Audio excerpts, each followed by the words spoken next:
Howdy partners, this is Ice and C. Remember how it said, or I'll hate you for it, bringing you another 1 vs 1 Dawn of War 2 Retribution ranked commentary. We're going to be playing on here on Legis High Stratum as the Imperial Guard Commissar Lord and against a Tyranid player called Ultimate Carnage, and it is going to tell us that it is a dead even match. I am excited because I do not feel like being steamrolled right now. It is very late in the middle of the night. I am very tired, and I know that I'm going to have to wake up fairly early in the morning to get 12 bottles of blood drained from my arm. And I'm not excited about that either. I've also not been able to eat, because apparently you can't eat for like 12 hours or so before you actually go get those things done. So no fun for me, but you know what is fun for me? Playing this game. I enjoy it, you enjoy it, hopefully you do. And we can all just enjoy it together. If you feel like being dirty-minded, you can take it that way because I don't care. It is late at night. I don't feel like thinking. So, jumping right into this game, and we're going to go for the triple guardsman squad because the Commissar Lord, using his Inspire Courage ability, absolutely wonderful when you've got trip guardsmen. Also, another thing of note, against squads that are more massy, you know, instead of just like the Space Marine squads where there's few in number, high damage, high armor, high health, that kind of thing. The damage output from an inspired squad is incredible. So something to keep in mind here. And we are going to pair up our guardsmen over here. This would be like his natural victory point. And bloody hell, Hormagaunts. Run, run, run, run. Get out of there, guardsmen. Go. You have to run faster. There you go. Thank God. So and you can see right there he's got a squad of Termagants. We're going to inspire courage on our men. Just giving them, see, look at that, that damage output, and only at the cost of some energy and a single guardsman model. So let's do the math. Like the Termagants, they're not very much. They're like maybe what 13 requisition or something. We took out a guardsman, 19 requisition, and we took out definitely way more models than his. All pretty much thanks to the fact that I inspired them by shooting them in the head. Feels good to know that just blunt inspiration, such as if you don't do this I will shoot you, being absolutely effective. And you can see he's bringing his Hive Tyrant out here, not a very smart move on his part. The Hive Tyrant is a good DPS unit, but I would not say that it was high enough DPS to be gen bashing, and he could be definitely used much better elsewhere. So dropping down that third generator before he can break down the support structure, and we are going to target the Hormagaunts first. Yeah, you see, not a good position for him to have been in the first place. So, and you can see that since our Commissar was already over here, we are covering our bases, yeah, there you go, and keeping ourselves well spread out so we can prevent those sneaky little captures that the Tyranids like to do because they are so fast. And being fast is a big part of controlling this map. So very frustrating thing if you play as a Space Marine, but as you come to learn how they play, you kind of just get over it, get used to it. And right now we have the triple cap off on him, or we are about to have the triple cap off on him. Right now we have a double cap off on him, a 2-0. Oh boy. These guardsmen are about to shit themselves because there is a buttload of Tyranids there. And you can tell that because for some reason you can see this breaking even through Fog of War. He's got his Hive Tyrant somewhere nearby. Yeah, right there. So, because of the fact that he moved so hard to the left to engage us, we're going to come over here, poke at him. Not much else we can do right now, other than keep him on his toes, keep him back, and then react to him whatever he does. We're going to inspire this guy, losing that model, but increasing the damage output and the speed, or I think it's range and rate of fire or something, or damage. I'm not exactly sure. Don't quote me on this, guys. We're going to move back. Our Commissar Lord come up here and just jack with these Termagants for a little bit, doing some damage. Always better than not doing any damage at all and retreating. And yeah, taking a couple models off of him, and we take a little bit of damage on the retreat. No big deal. It does not cost anything to heal him back up to full health. So that is the point of that maneuver, if you were curious. And you may not have been. Good for you.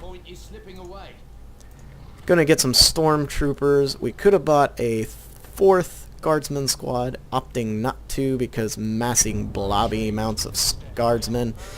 A very bad idea if they get those barbed stranglers, which, believe it or not, is actually pretty rare to see.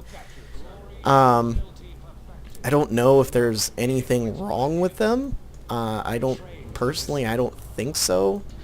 Maybe it's just some players really feel like they get stuck on that specific tech path or something. You know, like they get stuck using too many gaunts, that kind of thing.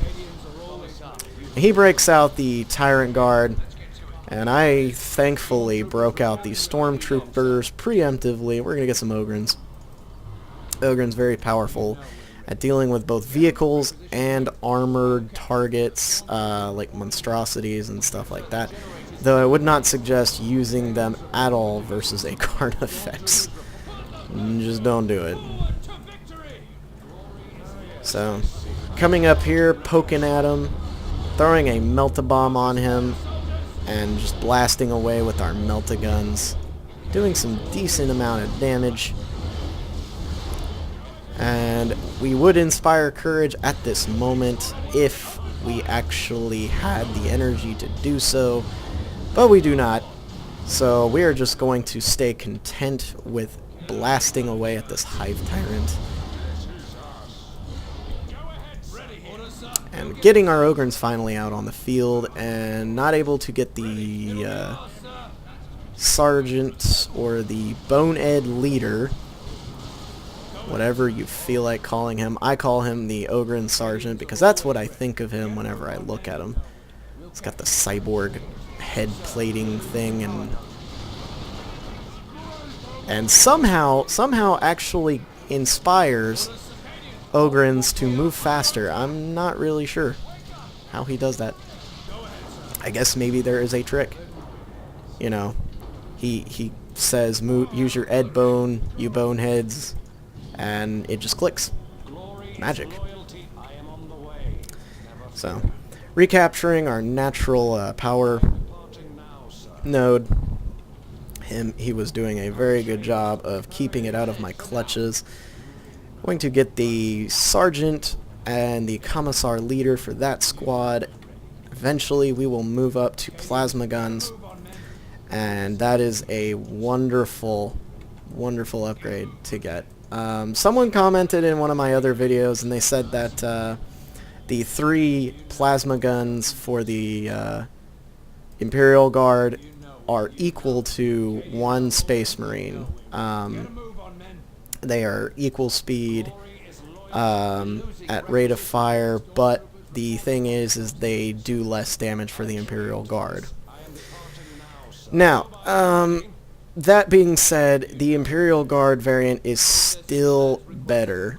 because it separates it into 3 units, and each unit is getting to fire their gun, which means that each unit takes a test to see whether he hits or not, and when you divide it into 3 as opposed to just one solid shot, you end up with oftentimes a statistically higher chance of hitting. Also, the same with on movement, you have a 50% chance of hitting with the plasma gun. Behind cover, you have like a 0.7 or 0.6 percent chance, or no, a chance of hitting, which is basically like 60% chance or 70%. I don't know why they put it in that form. It's kind of weird.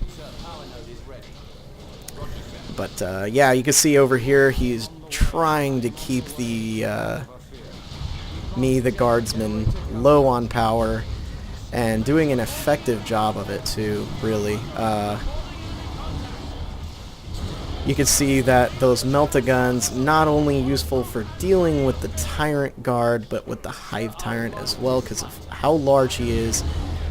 It is a very low chance for them to miss, and because it is indeed a armor-penetrating style of weapon, triple Tyrant Guards, and that is going to really not pay off for him. As you'll see here in a minute, though me being careless with my units as usual, miraculously may not lose that squad for once, so hallelujah.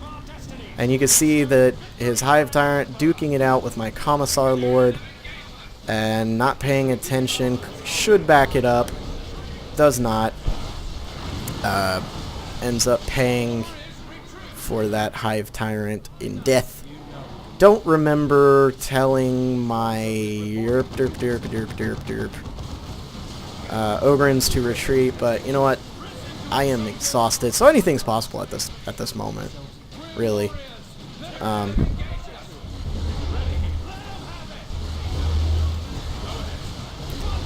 And as you probably know, the plasma gun does extra damage versus super heavy, and super heavy is what the armor class is for the Hive Tyrant.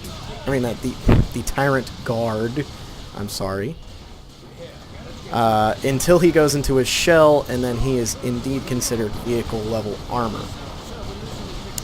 And for some reason, not having the Commissar upgrade for that squad. That is shocking. Going to have to get that ASAP. And you can see that those Ogrins just beating the living snot out of all of these Tyrant Guard, and taking some losses of their own, but still holding their own fairly well. Going to lose a Tyrant Guard because his shell was on cooldown. That is going to suck for him, absolutely. He's not going to be happy about that at all. And yeah, you can see just those masses of plasma guns just doing so well. And yeah, now that he has all of his units pretty much back at his base, my next thing is we're going to come up here with our melt-a-guns and whale. And you can see he's still committing to this Tyrant Guard strategy, and I don't think that he realizes that I've got this on lockdown as well as I do. And wisely backing off that Tyrant Guard, losing another Tyrant Guard. That is 2 Tyrant Guards so far. Sucks. I've been there, you know, sometimes you just overcommit and then you're like, well, I can't switch now. I've got to press the advantage, and it ends up just biting you in the ass. Pretty hard. Bites you in the ass as hard as a Hive Tyrant could bite you in the ass if he bit you. And another wonderful use for the melt-a-guns would to be take out power generators. You can just see that absolutely wonderful. Guardsmen surprisingly superfluous in beating the snot out of power generators, which comes really as no surprise. That's really the way they like to get ahead in games, is to take out their enemies' power generators. But yeah, definitely he was committing very heavily into that Tyrant Guard strategy. And, you know, it would have been a good idea if I had been a lower tier player and not had the presence of mind to get the Melt-A-Guns and the Ogrins as well as the Plasma Guns. It is easy to forget that the Tyrant Guard is not a vehicle armored unit, and it is indeed a super heavy, and that Plasma Guns do a ton of damage. It takes a long time to remember all of these things, believe me. No matter how hard you try, it's just you can never quite remember all of it at one time. Like, I remember in my other video, I kept calling the bloody Wraith Guard Wraith Lords, and they are not the same. And that's bad because I've been recording and I play against Eldar all the time. Surprisingly, as of lately, very, very few Eldar. I've been playing a lot more of like in the range of Tyranids and Orcs and stuff like that, which is it is really wonderful to see that, because I love to play against, you know, all the other different races more. At the same time, it makes me wonder, what is going on? Is there a metagame change or something, or have the higher tier players finally come and realized that, you know, there's a lot of potential in these units, like the Orcs and the Tyranids have? Or is it just, you know, I just haven't been around long enough, and maybe that's been the way it was all along, and maybe I just caught it at a weird time. Never know. Yep, purchasing the Power Fist for the Commissar Lord, making him absolutely awesome in melee. The Commissar Lord being like a faster version of the Force Commander, not hitting nearly as hard, but hitting twice as fast. Just absolutely incredible. Really good at catching up to retreating units, unlike the Force Commander. And you can see he sees this coming, and he's like, oh boy, oh boy. It's a very wonderful day when you can, when a Tyranid's nightmare is an Imperial Guardsman. Usually it's the other way around. Getting the Stubbornness upgrade because we have a lot of infantry units out on the field, and the Stubbornness upgrade giving you a incredibly fast health regeneration depending on how many units are around him. And I like how they give like a fluff-based explanation for it, that basically he just doesn't want to look bad in front of the men and refuses to die. Very cool, gotta say. I am a fan of, you know, fluff reasonings and stuff like that. It always seems like, you know, there's so much more in it for me whenever they're like, oh yeah, by the way, the reason why you're doing this is because of this, you know, as far as the fluff goes. And it's just like, I feel like a total badass right now. So yeah, those Termagants eating it really hard. Even my Ogrins are like, oh hi, we got guns. And despite the fact that we usually use them to beat the living crap out of people with. Yeah, from what I heard from one of my friends who does tabletopping, and I do some tabletopping too, but not nearly as much as him. From what I heard, Ogrins on tabletop are absolutely bad, and he said that surprisingly enough, they're actually really, really good in this game compared to what they should be. Going to retreat these away, using summary execution to prevent the full-on retreat. That's another 2 Tyrant Guard down. It's gotta feel pretty bad. But we're going to focus those down. No, we're not, because the game is over. I completely forgot that I was busting his chops in the point lead.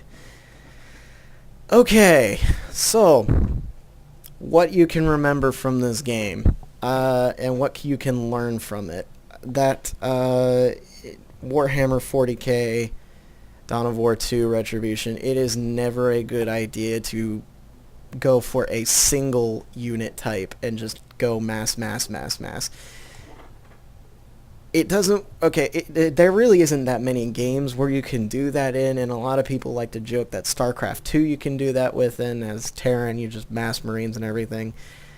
That's not necessarily true. There's a lot of hard counters to that, and it will result in you ultimately losing at the higher tier levels of play. At the lower tier levels, maybe not so. And perhaps even so in this game, not nearly to the extent, because retreating and base defenses are kind of a little hard to break down in that particular way, especially like early game. But you cannot win games by just solely massing up one type of unit. And I mean, if I did mention this, I think, in one of my videos, where the guy absolutely just cheesed me with the Wraith Guard. He had like 6 squads of them, and he just took out my base. I could have really prevented that by getting melee units stuck in on him and prevented him from being able to shoot. But in my defense, I had pretty much like my whole army halfway across the map, and a lot of the army units were ranged. But if you pay attention and you know what you're doing, you know what that unit that they're massing up ultimately is capable of, and you've got all the right things going down for you, it is just an absolute easy sweep for you. As you can see right there, I took out Tyrant Guard after Tyrant Guard. And they are cheap, and they are easy to mass up, but you really should not do that when you notice that your opponent is locking them down as easily as I was. Getting everything that was good between super heavy armor, or super heavy unit, and anti-vehicle, not really giving any of those Tyrant Guards any time to rest, beating them down as well as I possibly could. Also in this game, I did a little bit better of a job watching my units than I usually do. As guardsmen, sometimes I really get kind of silly with them. I'm just like, oh yeah, they're cheap, whatever, just go over here, and then I end up losing a squad, and I mess up on that. I'm so used to hearing the sounds, the alert sounds for the Space Marines, and having their durability, that sometimes I just mess up entirely. Yeah. So, I might go ahead and do another recording after this. Maybe, may or may not be doing that. I will see. If there is, I will mention so in the next video, and there's no big deal between that, and it is very late. I need to shut up, and I need to end this video, close it out, because I'm pretty sure you're tired of listening to me right now. Anyway, this is Ice and C. Remember how it's said, or I'll hate you for it. Catch you partners later.